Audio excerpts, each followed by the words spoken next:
지금까지 역사 비평인 자료 비평, 양식 비평, 편지 비평과 어려운 본문 비평 조금 했습니다. 그리고 특강 바로 앞 문학 비평인 서사 비평을 했습니다. 서사 비평은 정경이 TV에서 첫 설교를 제외한 영상 중 현재 가장 많은 조회수를 기록하고 있습니다. 성원에 감사드립니다. 이어서 역시 문학 비평인 수사 비평을 지금 시작합니다. 여러분, 말 잘하는 것, 그것도 논리적으로 분명히 한다는 것 굉장히 중요하겠지요.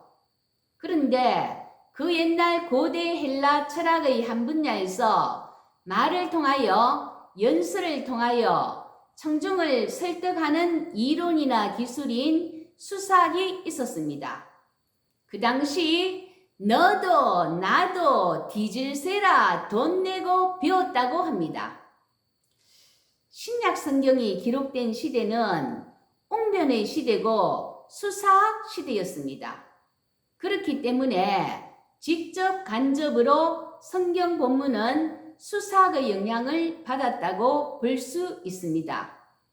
수사 비평은 이러한 수사학 이론을 어떤 연설이나 웅변이 아니라 성서 본문을 분석하는 데에 적용하는 방법입니다. 저자가 그저 의견만 피력하는 것이 아니라 어떻게 하든 청중을 설득하기 위하여 수단과 방법을 잘 고안해서 텍스트를 구성하고, 그러니까 텍스트는 자체부터 설득의 부분이 들어가 있고, 그래서 독자를 설득하고 자신의 논지를 잘 전달하려고 하는 논리적인 글에서 발견될 수 있는 비평 방법이 됩니다. 서사 비평이 주로 복음서와 사도행전을 연구하는 데 기여했다면, 수사 비평은 신약의 서신들, 바울 서신, 사도행전의 설교를 분석하는 데 도움을 줍니다. 실질적으로 바울 서신을 통해서 바울이 그저 말씀을 전하는 것이 아니라 얼마나 독자들을, 수신자들을 설득하기 위해서 애쓰는지 성경을 펼쳐서 찾아보시면 좋겠습니다. 앞에서 샌드위치 기법, 교차 대입구법, 서사 비평의 내용 플러스 기법에서 수사학적 기법이 나왔습니다. 수사학의 구성 요소로 주제 설정법, 배열, 미사 여구, 표현술, 기억, 전달이 있는데 성경 분석이기에 수사학적 배열에 치중합니다. 가장 설득력 있게 어떻게 배열할 수 있겠는가? 보통은 서론부, 진술부, 논정부, 결론부 이렇게 구성되어 있습니다. 오늘의 본문 야고보서 2장 14절에서 26절 배열을 봅니다. 서론부 없이 곧장 진술부, 논정부, 결론부, 논정부, 또다시 진술부, 논정부, 결론부 이렇게 배열되어 있습니다. 하나하나 살펴보도록 합니다. 야고보서 2장 14절 내 형제들아, 만일 사람이 믿음이 있노라 하고 행함이 없으면 무슨 유익이 있으리요? 그 믿음이 능히 자기를 구원하겠느냐?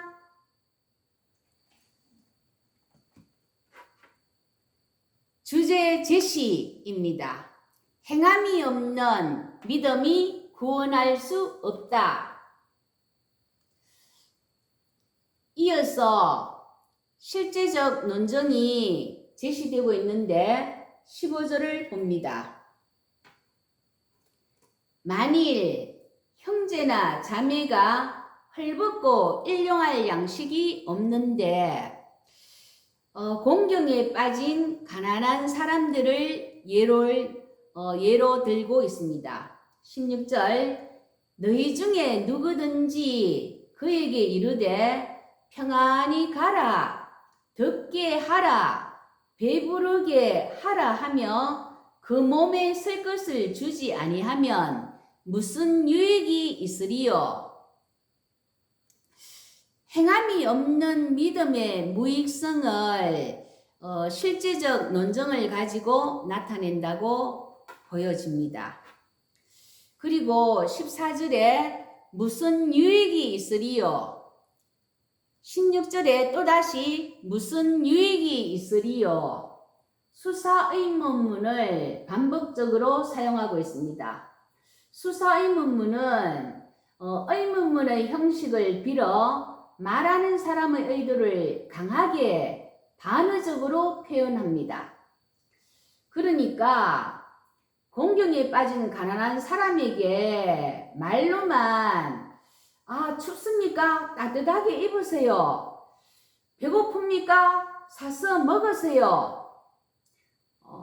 그런 거 기도하세요. 뭐 이러한 것들이 말만으로 한다는 이런 것은 무슨 소용이 있느냐 하는 그런 강한 그런 것을 반어적으로 표현한 것이라고 봅니다. 17절 소결론입니다. 이와 같이 행함이 없는 믿음은 그 자체가 죽은 것이라. 이어서 디아트립의 수사법으로서 다시 논증하고 있습니다. 디아트립의 이것은 가상의 토론자를 내세워 반대 입장을 주장하게 하고 그 주장에 대해 논리적으로 반박함으로써 청중이나 독자에게 그 내용을 더욱 명확하게 입체적으로 설명하는 기법인데 당시 그리스 로마 사회에서 철학 강의를 할 때 많이 사용되었다고 합니다. 18절입니다. 어떤 사람이 말하기를 너는 믿음이 있고 나는 행함이 있으니 행함이 없는 너 믿음을 내게 보이라. 나는 행함으로 내 믿음을 네게 보이리라 하리라. 그러니까 반대자는 너는 믿음이 있고 나는 행함이 있다. 믿음과 행함이 분리되었다고 그렇게 이제 말하고 있습니다. 그러자 19절 네가 하나님은 한 분이신 줄을 믿느냐? 잘하는도다. 귀신들도 믿고 뜨느니라. 그러니까 행함 없는 믿음 그것은 귀신들의 믿음과 같다. 이렇게 야고보 저자는 믿음과 행함이 분리될 수 없다 하는 것을 디아트립의 수사법으로서 이렇게 논증을 하였습니다. 다시 20절부터 진술, 논정, 결론 이렇게 한 번 더 이제 나갑니다. 20절 흩한한 사람아 행함이 없는 믿음이 헛것인 줄을 알고자 하느냐? 주제 제시 행함이 없는 믿음은 헛것이다.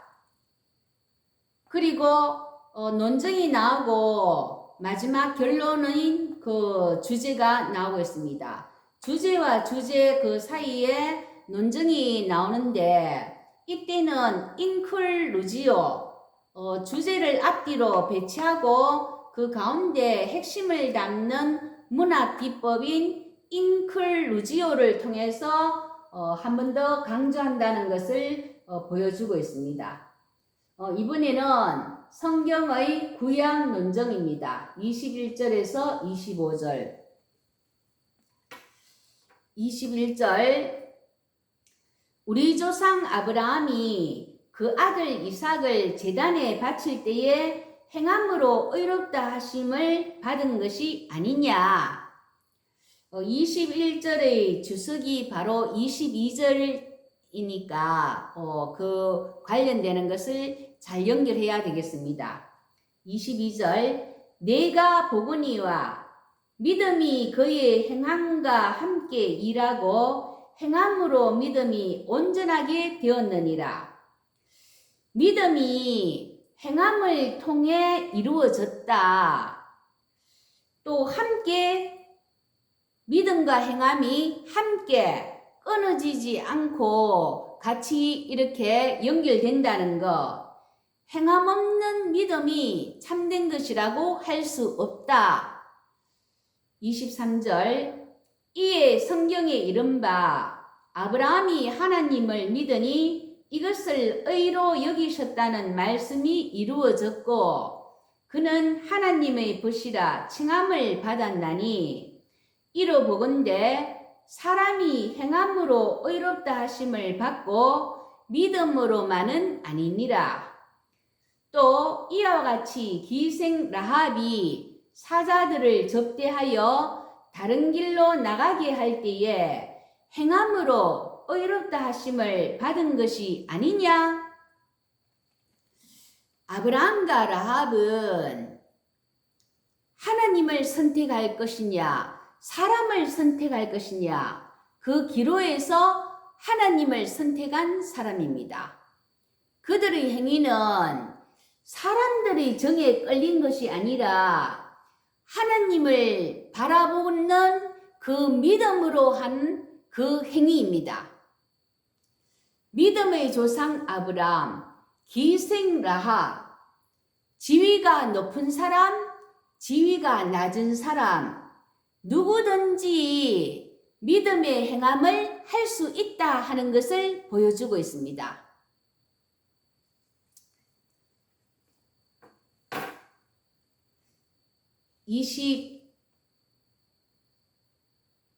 26절 영혼 없는 몸이 죽은 것 같이 행함이 없는 믿음은 죽은 것이니라.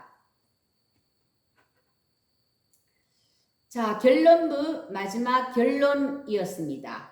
행함이 없는 믿음은 죽은 것.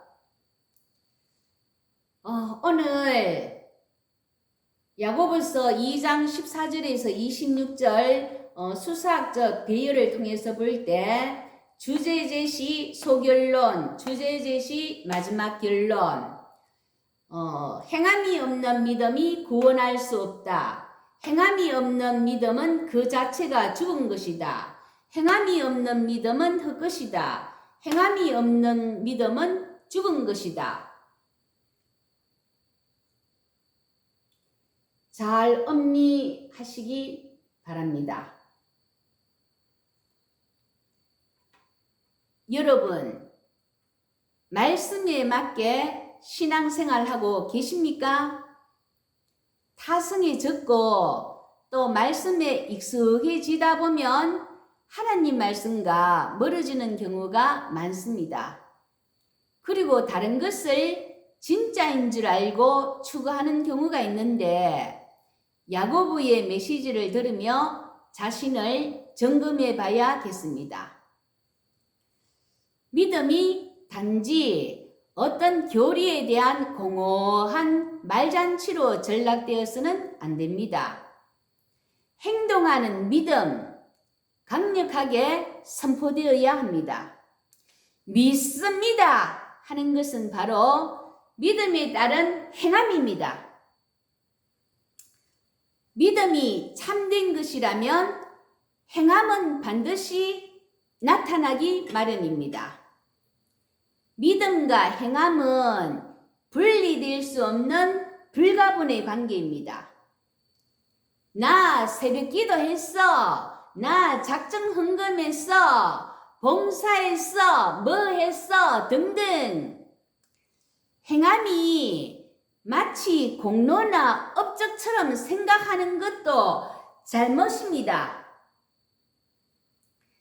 죽음, 믿음, 살아있는 믿음, 행함 없는 믿음, 행함 있는 믿음, 하나님에 대한 믿음에서 나오는 살아있는 행함 있는 그런 믿음을 가지시는 여러분 되시기를 예수님 이름으로 기도합니다. 아멘.